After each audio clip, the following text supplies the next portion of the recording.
بسم اللہ الرحمن الرحیم۔ السلام علیکم بہن بھائیو، بیٹے بیٹی، ویلکم ٹو مائی چینل۔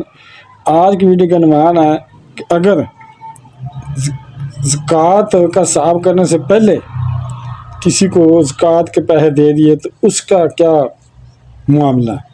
اس کا یہ معاملہ ہے کہ اگر بندہ کسی ایک مصارف کو یا دو مصارف کو، یعنی کہ کسی ایک بندے کو یا دو بندوں کو سارا سال پیسے دیتا رہتا ہے اور اس کی نیت یہ تھی کہ زکوٰۃ کا حساب کرنے پر جو زکوٰۃ بنے گی یہ پیسے اس میں سے منہا کر دیے جائیں گے، یعنی لیس کر دیے جائیں گے، مائنس کر دیے جائیں گے، تو ٹھیک ہے، اس میں کوئی حرج نہیں ہے۔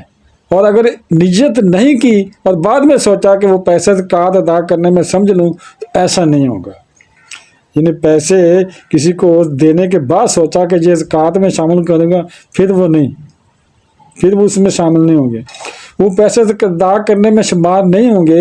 زکوٰۃ ادا کرنے کے لیے پھر الگ سے کسی مصارف کو پیسے دینے ہوں گے۔ بہن بھائیوں، بیٹے بیٹیوں، اگر آپ کی ویڈیو اچھی لگی ہے تو صدقہ جاریہ سمجھ کر آگے شیئر کر دیں، اور اگر ابھی تک آپ نے میرے چینل کو سبسکرائب نہیں کیا تو لازمی کر لیں اور بیل کو دبا کر آل پر کلک کر دیں تاکہ میری آنے والی اچھی سے اچھی ویڈیوز آپ کو ملتی رہیں۔ چلو ملتے ہیں نیکسٹ ویڈیو میں۔ السلام علیکم، خدا حافظ۔